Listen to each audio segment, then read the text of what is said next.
She was 19 years old, and, in the quiet, administrative way these things often happen, she was homeless. She had no family left to claim, no money to speak of, and no plan beyond the next sunrise. All she carried was a small, brass-cased compass her father had made, and the $87 her uncle had pressed into her hand as a final severance. And with that $87, she walked into the territorial land office and bought a worthless patch of sun-scorched earth in the Sonora Flats, a place attached to a rusted rail line everyone said led nowhere. But what nobody knew, what the smirking clerk and her own dismissive family could never have guessed, was that hidden within the ruin on that land was a secret that would not just change her life, but build her a new one from the ground up. Settle in for this one, and let us know in the comments where you're watching from tonight. Meg Dalloway was born to the scent of ink and paper, the daughter of Elias Dalloway, a cartographer for the Territorial Survey. Her earliest memories were not of a sprawling ranch, but of the precise and patient world of her father's workshop, a small, light-filled room where the world was rendered in fine black lines on clean sheets of vellum. Elias was a man of quiet details. He taught her how to read the contour of a hill from the spacing of lines on a map, how to find true north by the stars, and how to trust the patient, steady needle of a compass. He believed that everything had a place and a reason for being there, and that if you looked closely enough, the land would always tell you its story. When Meg was 6, a fever swept through their small settlement, and it took both her father and mother in the space of a week. She was left with nothing but a trunk of her father's maps and a small, heavy compass he had been making for her 7th birthday. The case was turned brass, warm and solid in her hand, and the needle was tipped with a tiny sliver of turquoise he had found on a survey trip, a fleck of sky to guide her on the earth. She was sent to live with her father's older brother, Silas, a man who measured the world not in lines on a map, but in acres and head of cattle. Silas Dalloway was a hard, pragmatic rancher, and he saw his orphaned niece as another mouth to feed, another pair of hands for the endless work. He gave her a room in a small lined shack a half-mile from the main house, and from the age of 7, she earned her keep. She mended fences, tended the kitchen garden, darned socks, and learned the hard, repetitive labor of a life tied to the land. Her aunt, Clara, was a woman worn thin by the demands of the ranch, and saw Meg not as a child to be nurtured, but as a constant, low-grade burden. The only person who ever showed her a moment of simple, uncomplicated kindness was an old ranch hand named Jedediah, a widower who had worked for Silas for 30 years. He saw the quiet competence in the girl, and in the evenings, he taught her the things a rancher's son might learn. He showed her how to properly set a post, how to read the weather in the clouds, how to use a handsaw without binding the blade, and how to drive a nail straight and true with 3 clean strokes. He never said much, but his patient instruction was a form of care, a recognition of her worth beyond the chores she was assigned. For 13 years, Meg lived in this state of quiet servitude, a ghost in her own family. Her only real connection to her past held in the weight of the brass compass in her pocket. The end of her life at the Dalloway Ranch came not with a storm of anger, but with the dry rustle of paper. On a Tuesday morning in late spring, her Uncle Silas called her from the garden to his office in the main house. It was a room she rarely entered, a place of ledgers and deeds that smelled of leather and stale cigar smoke. He did not ask her to sit. He stood behind his heavy oak desk, a place of absolute authority, and looked at her with the same dispassionate gaze he used when assessing livestock. He informed her that he had sold the northeastern parcel of the ranch, the 160 acres that bordered the old government road. The sale, he explained, included the line shack where she lived. The new owner, a speculator from back east, wanted the land cleared and vacant possession upon closing. Meg stood perfectly still, her hands clasped behind her back, and listened.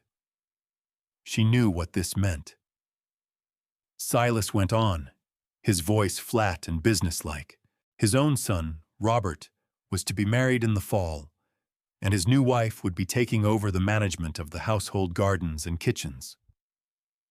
Meg's duties, he stated without a hint of apology, were no longer required. Her position on the ranch had become redundant. He gestured to a plain manila envelope on the desk. Inside, he explained, was the sum of $87. He had calculated it with care. $50 was the inheritance her father had left her, a small policy he had paid into, which Silas had been holding in trust for her until she came of age. The remaining $37 was what he considered a fair final wage for her years of labor, calculated at a rate that was frankly insulting, but which she had no power to contest. It was a transaction, pure and simple. The final closing of an account. He was not casting out a niece. He was terminating an arrangement that had ceased to be profitable. Meg felt a cold stillness settle over her, a strange and quiet clarity. There would be no begging, no tears. She had watched her uncle for 13 years and understood the futility of appealing to a heart that operated like a ledger. To argue would be to show a weakness he would neither respect nor accommodate. So she simply gave a single sharp nod. She walked forward, took the envelope from the desk, and turned without a word. Her footsteps were silent on the polished floorboards as she left the office, the house, and the life she had always known. She went back to the shack, the place that had been her only home, and began to pack the few things that were truly hers. The dismissal was complete, as quiet and final as the closing of a heavy door. She owned very little. A spare calico dress, a wool blanket Jedediah had given her one winter, a small whetstone, a sturdy knife, and the clothes she was wearing. She packed these into a canvas sack, along with a small portion of dried jerky and a full water skin from the well. The last thing she packed was the compass, its brass case cool and solid against her palm. She did not look back at the main house as she walked away from the ranch at first light the next morning. There was nothing there for her to see. She had no horse, so she traveled on foot, her boots kicking up small puffs of dust from the dry road. She headed east, toward Purgatory Springs, the only town of any size within a 3-day walk. It was a place of false-fronted buildings and thirsty horses, a hub for the ranchers and miners who scratched a living from the unforgiving land. Her only plan was to find the territorial land office and see what sort of existence $87 could purchase. She chose not to follow the main road, instead turning south to walk alongside the abandoned tracks of the old Calico Spur railway line. It was a line that hadn't seen a train in 20 years, its iron rails rusting to the color of the surrounding earth. Jedediah had called it a folly, a line built on a speculator's dream of a silver strike that never materialized. It ran deep into the Sonora Flats and, according to local wisdom, terminated at a collapsed mine shaft and a pile of sun-bleached lumber. But her father had once told her that every line on a map, every road, every track, was a story of intention. "No one lays a rail to nowhere, Meg," he had said, tracing a route with his finger. They were always going somewhere. And so she followed it, the two parallel lines of rust stretching into the shimmering heat haze, a promise of direction in a world that had offered her none. The sun was relentless, the landscape a vast empty canvas of creosote bush and pale, dry earth. The silence was broken only by the crunch of her own footsteps and the distant cry of a hawk circling in the immense blue sky. It was a journey into emptiness, a stripping away of everything she had been, leaving only the steady, determined rhythm of walking. The land office in Purgatory Springs was a cramped, dusty room that smelled of aging paper and indifference. The clerk behind the counter, a man with a stained vest and a perpetually bored expression, barely looked up when she entered.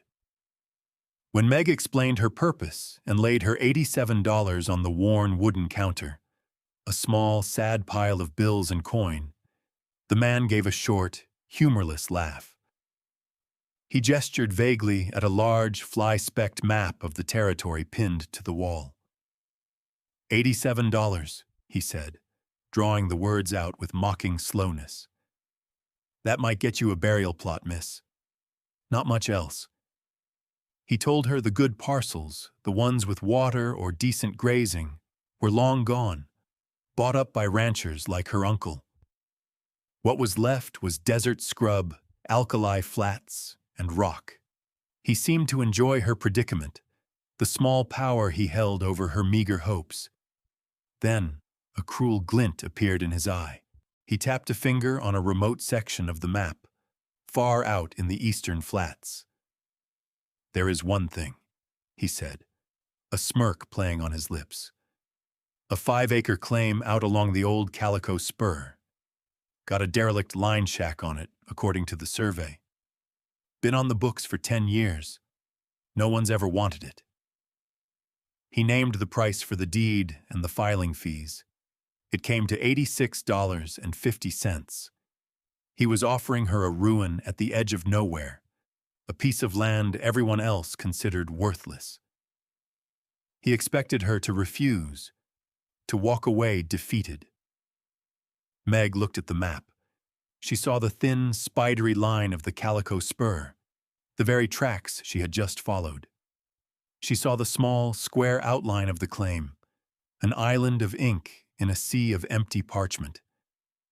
It was nothing. It was everything. It was a place to stand that belonged only to her, a place from which she could not be ejected. "I'll take it," she said, her voice clear and steady. The clerk's smirk faltered, replaced by a flicker of surprise. He shrugged, pulled the dusty deed from a filing cabinet, and began the paperwork. An hour later, Meg walked out of the office with 50 cents in her pocket and a piece of paper that said she was the owner of Lot 73, Calico Spur Survey. She bought a small bag of flour with her remaining coin and began the long walk back, this time not just as a traveler, but as a landowner heading home.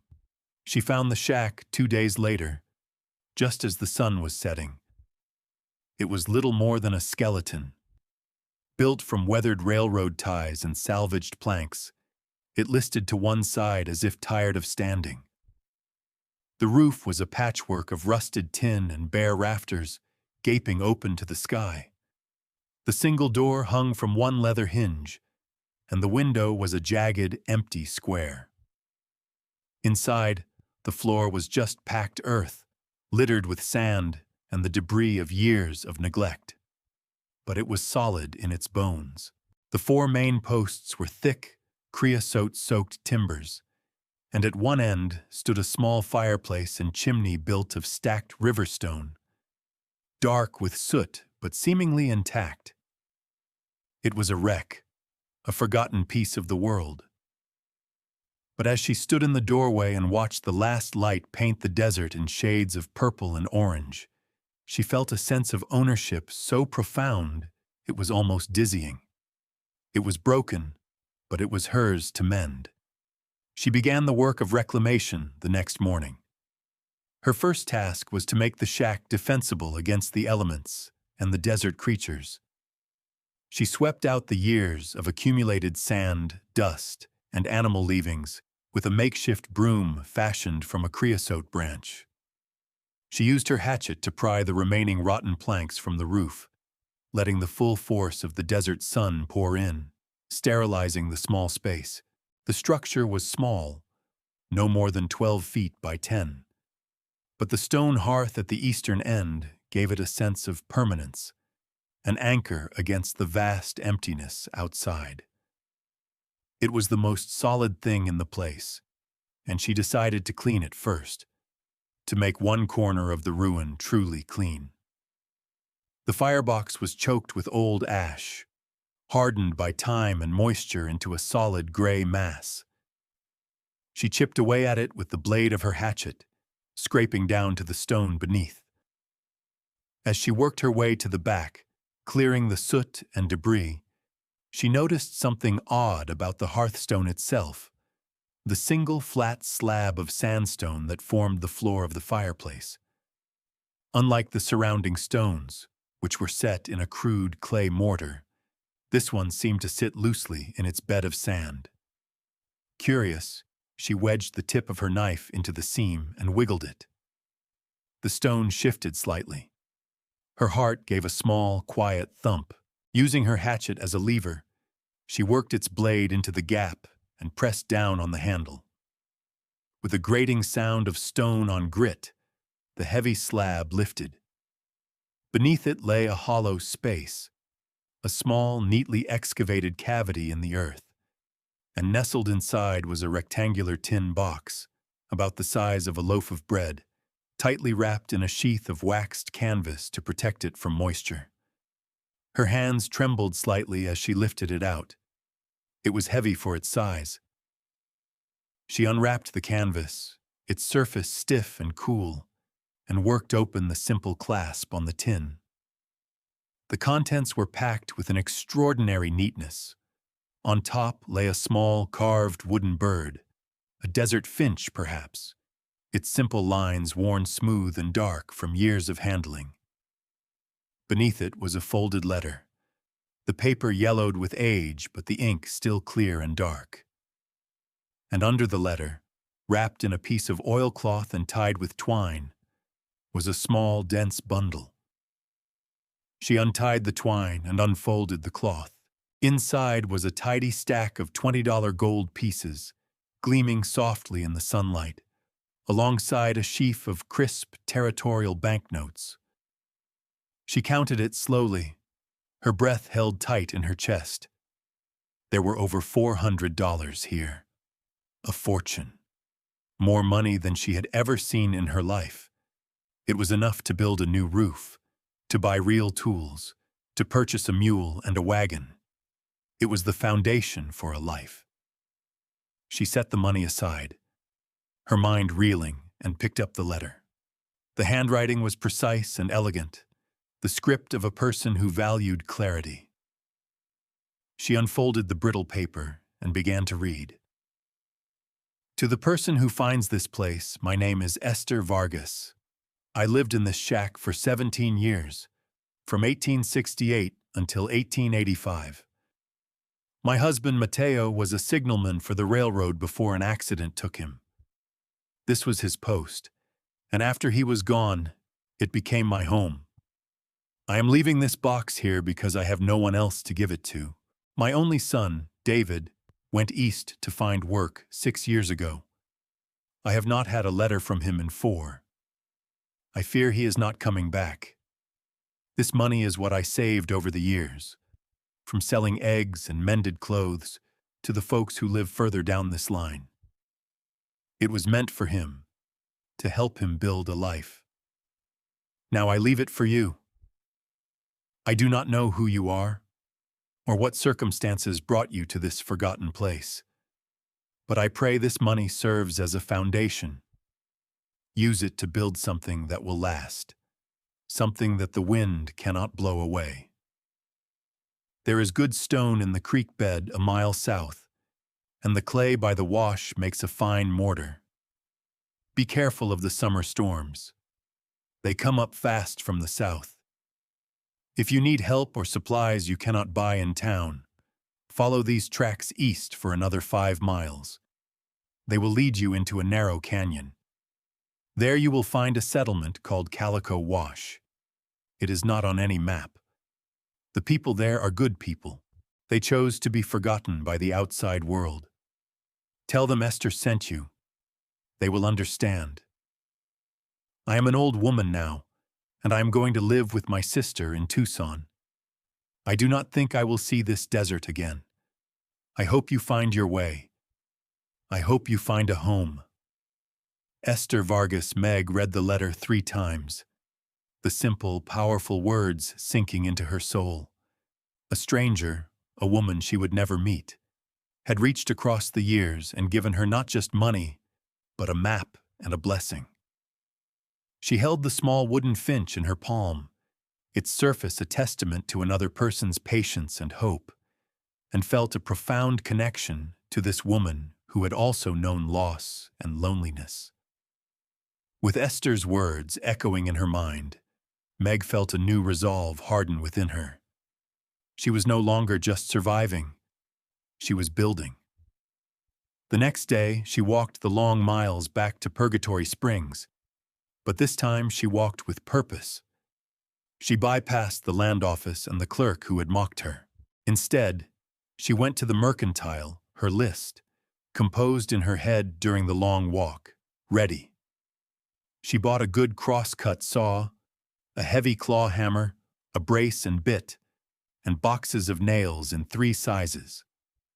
She bought milled pine boards for a proper floor and new roof decking, and rolls of tar paper for waterproofing. She purchased a small, sturdy cast-iron stove, sacks of flour, beans, and salt, and a new kerosene lamp.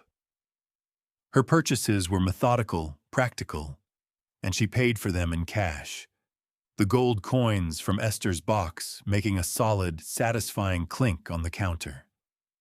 The store owner, who had previously ignored her, was now all deference and respect. The final problem was transport.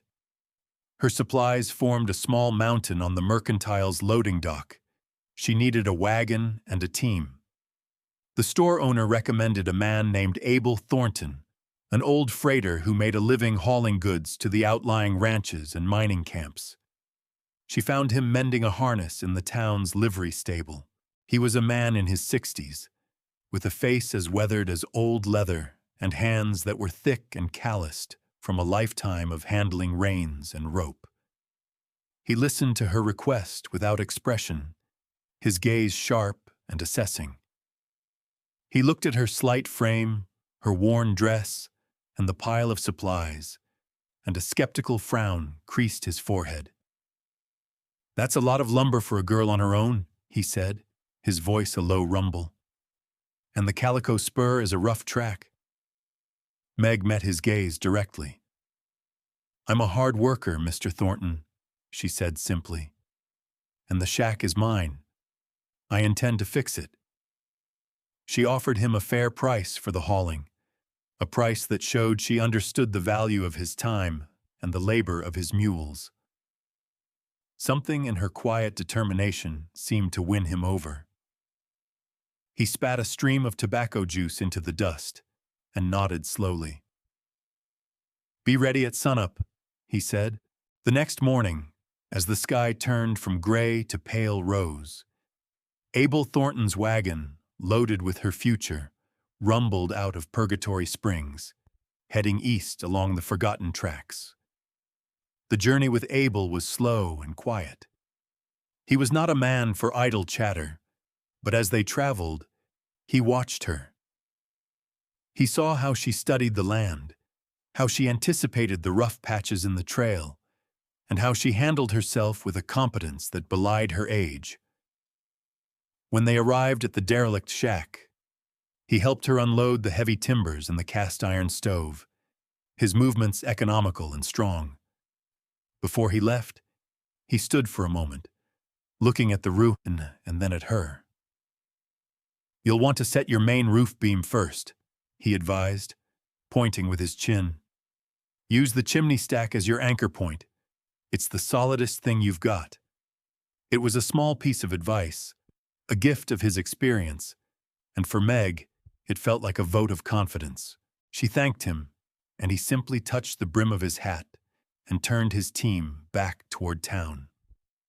Alone again, surrounded by the raw materials of a new life, Meg began the real work. She laid the floorboards first, creating a clean, level surface to work from. She learned the heft of the saw, the rhythm of the hammer, the satisfying bite of a sharp drill bit into seasoned pine. She followed Abel's advice, securing the main roof beam to the stone chimney, and from there, she built the rafters, one by one. Her days fell into a simple, powerful pattern. Work from sunup to sundown, eat a simple meal of beans and bread, and fall into an exhausted, dreamless sleep on her blanket under the stars. The shack slowly transformed under her hands, its skeleton being fleshed out with new wood and purpose. A week into her work, with the roof framed but not yet covered, she decided to follow the second part of Esther's instructions. Leaving her camp secure, she packed a skin of water and some jerky and started walking east along the tracks, deeper into the desert. The landscape grew wilder, the rails more and more obscured by scrub and sand. After walking for what she estimated was 5 miles, just as the letter had said, the flat terrain gave way to a series of low, rocky mesas. The railway line curved sharply and disappeared into a narrow cut between 2 towering walls of red rock. It felt like a hidden doorway into the earth. She followed the tracks into the canyon, the air growing cooler in the shade of the rock walls. After another quarter mile, the canyon opened into a small, circular valley, a hidden oasis of impossible green in the middle of the desert. A small, clear creek ran through it, lined with cottonwood trees. And nestled along the creek was a settlement. It was not a town of false fronts and dusty streets, but a cluster of a dozen small, sturdy homes built of adobe and riverstone, each with a flourishing garden. Smoke curled from several chimneys, and she could hear the distant sound of a blacksmith's hammer and the bleating of goats. This was Calico Wash. Her arrival did not go unnoticed. A man working in a nearby garden straightened up and watched her approach, his expression wary. Soon, others emerged from their homes, their faces showing not welcome, but a deep, ingrained suspicion of outsiders. They were a people who had chosen to be invisible, and she was an intruder. An older woman with long gray braids and a face mapped with wrinkles stepped forward. She seemed to be a figure of authority. "What is your business here?" she asked, her voice firm but not unkind. Meg stood her ground, her canvas sack held loosely in one hand. She did not try to explain everything at once. She simply said, "My name is Meg Dalloway. I've taken ownership of the old signalman's shack down the line. I was cleaning the hearth and found a letter from a woman named Esther Vargas. She told me I might find this place." At the mention of Esther's name, a ripple of murmuring went through the small crowd. The old woman's stern expression softened into something more complex, recognition and a hint of sadness. "I am Maria," she said. "I remember Esther. She was a good woman, quiet. She traded with us for many years after her husband died." Maria's acceptance was a key turning a lock. The tension in the air eased. She invited Meg to sit and share a cup of water, and Meg told her story.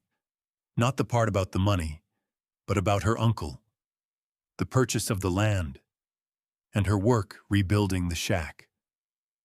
The people of Calico Wash listened, their initial suspicion replaced by a quiet, watchful respect. They understood what it was to be cast out and to have to build a life from what others had discarded. They were the descendants of families who had been swindled out of their mining claims 40 years prior by a powerful syndicate. Rather than scatter, they had retreated to this hidden valley, a place their grandfathers had known of, and had built a new, self-sufficient world for themselves, erasing their own map from the territory. Meg did not ask for help, but it was offered in small, practical ways. A man named Ben Carter, the town's blacksmith, saw the hatchet tucked into her belt. "Blade's got a nick in it," he observed. He took it to his forge and returned it an hour later with a perfectly honed, razor-sharp edge. Maria gave her a basket of fresh vegetables and a half-dozen eggs. "A body can't live on flour and beans alone," she said. Over the next few months, Meg became a bridge between Calico Wash and the outside world. With Esther's money, she could buy things in Purgatory Springs that the settlement needed: sacks of salt, sugar, bolts of cloth, and steel for Ben's forge. She would have Abel Thornton haul the goods to her shack, and from there, she or one of the men from the wash would transport them the rest of the way. In return, they shared their own resources with her.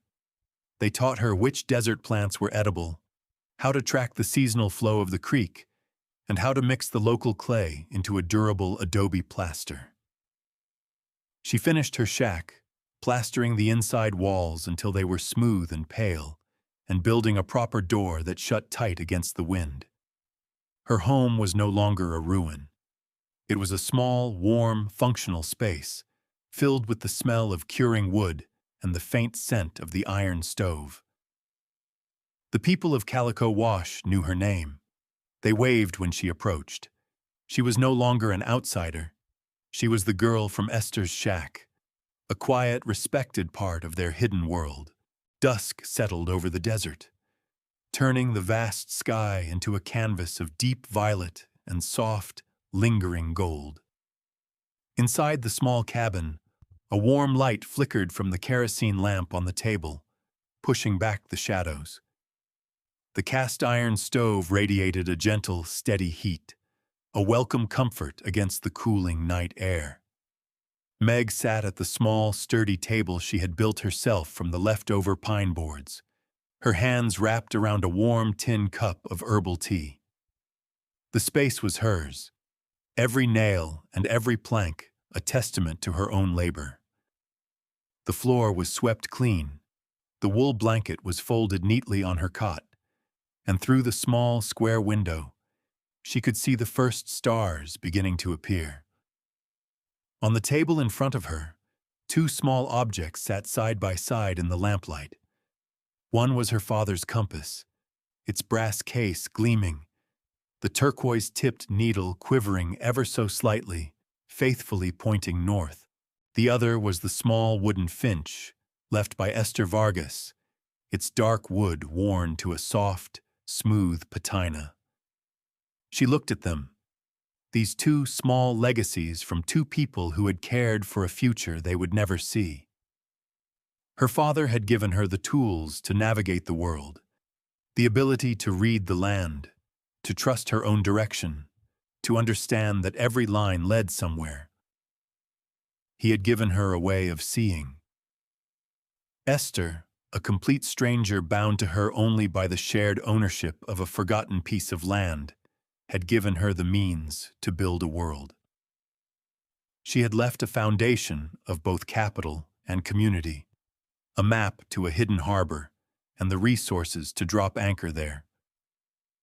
Meg thought of her Uncle Silas, who had seen her only as a line item in a ledger, a cost to be managed and eventually eliminated. He had cast her out with what he considered a paltry, final payment, never imagining that she could build a life from it. He saw only worthless land and a redundant girl. He had never learned his brother's lesson: to look closer, to see the story the land was telling. The rusted tracks of the Calico Spur had not led to nowhere. They had led here, to this solid little house, to the warmth of this stove, to the quiet friendship of the people in the hidden wash. They had led her home. Meg Dalloway was 19 when she was dismissed with $87 to her name. She spent nearly all of it on a derelict shack on a railway line to nowhere. It was the best money she ever spent.